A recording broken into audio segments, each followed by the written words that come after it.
Boa tarde. Aproveitando o contexto temático da desigualdade de gênero, tema que estamos trabalhando aqui neste canal, quero trazer para vocês a leitura de um texto que foi exigência em uma prova pública, concurso realizado no dia 3 de setembro de 2023.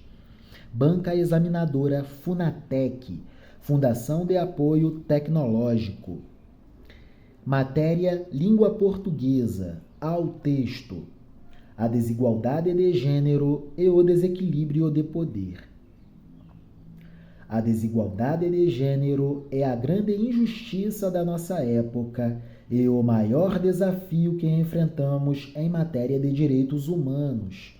No entanto, a igualdade de gênero oferece soluções para alguns dos problemas mais intratáveis dos nossos tempos.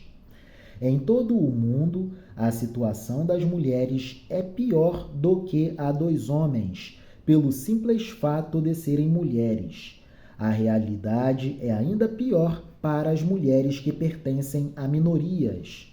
Mulheres idosas, mulheres portadoras de deficiência, mulheres migrantes e mulheres refugiadas. Embora tenhamos assistido a um enorme progresso nos direitos das mulheres ao longo das últimas décadas, como a abolição de leis discriminatórias e o aumento do número de mulheres jovens que frequentam a escola, enfrentamos agora uma forte reação em sentido contrário.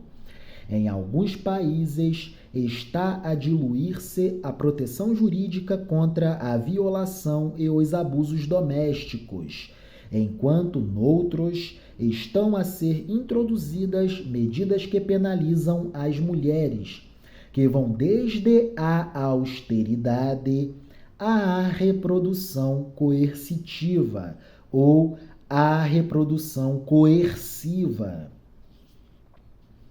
Os direitos sexuais e reprodutivos das mulheres estão a ser ameaçados em várias frentes. Tal acontece porque a igualdade de gênero é fundamentalmente uma questão de poder.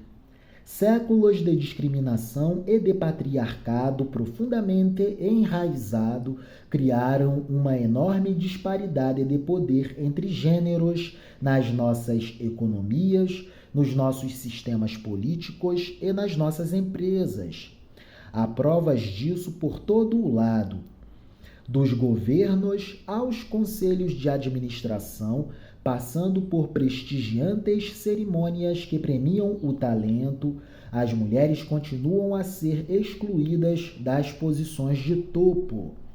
As líderes e figuras públicas enfrentam assédio, ameaças e abusos, tanto na internet como na vida real. A disparidade salarial entre os homens e as mulheres é apenas um sintoma da diferença de poder entre gêneros.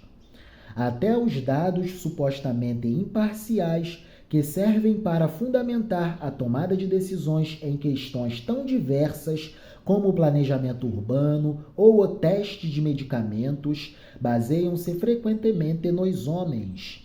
Os homens são tidos como a regra, enquanto as mulheres são a exceção. As mulheres e mulheres jovens têm também de enfrentar séculos de misoginia e de impedimentos às suas realizações.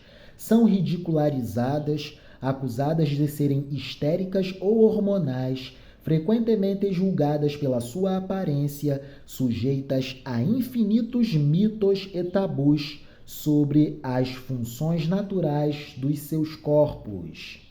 Todos os dias são confrontadas com sexismo, condescendência masculina e acusações de vitimização.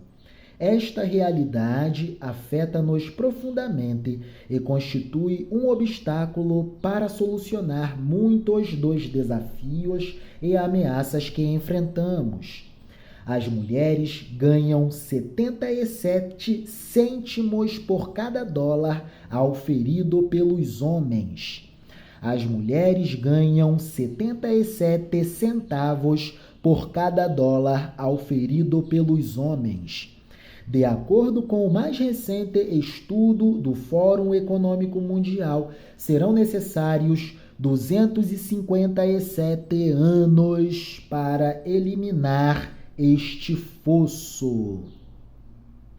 Para além disso, as mulheres e as mulheres jovens executam todos os dias cerca de 12 mil milhões de horas de trabalho não remunerado, que simplesmente não é tido em conta na tomada de decisões econômicas.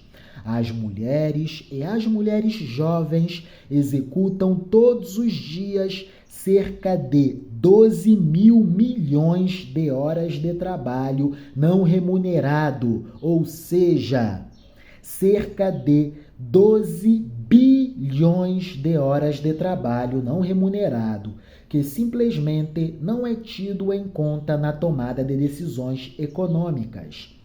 Se queremos alcançar uma globalização justa que funcione para todos, é necessário basear as nossas políticas em estatísticas que tenham em consideração o contributo real das mulheres.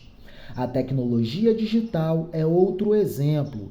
A falta de equilíbrio entre gêneros nas universidades, nas startups e nos Silicon Valleys do mundo afora é profundamente preocupante. Estes centros tecnológicos estão a moldar as sociedades e as economias do futuro. Não podemos permitir que entrincheirem e acentuem o domínio masculino. Vejamos também as guerras que estão a devastar o nosso mundo. É possível estabelecer uma ligação direta entre a violência contra as mulheres, a opressão civil e os conflitos. O modo como uma sociedade trata a metade feminina da sua população é um indicador significativo de como tratará outras pessoas. Mesmo em sociedades pacíficas, muitas mulheres estão em perigo de morte dentro das suas próprias casas. Existe até desigualdade de gênero na nossa resposta à crise climática. As iniciativas para reduzir e reciclar são predominantemente direcionadas às mulheres, enquanto os homens são mais propensos a confiar em soluções tecnológicas que ainda não foram testadas.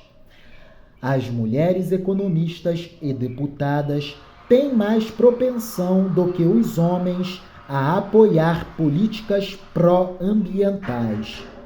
Por último, a representação política é a prova mais clara da diferença de poder entre os sexos.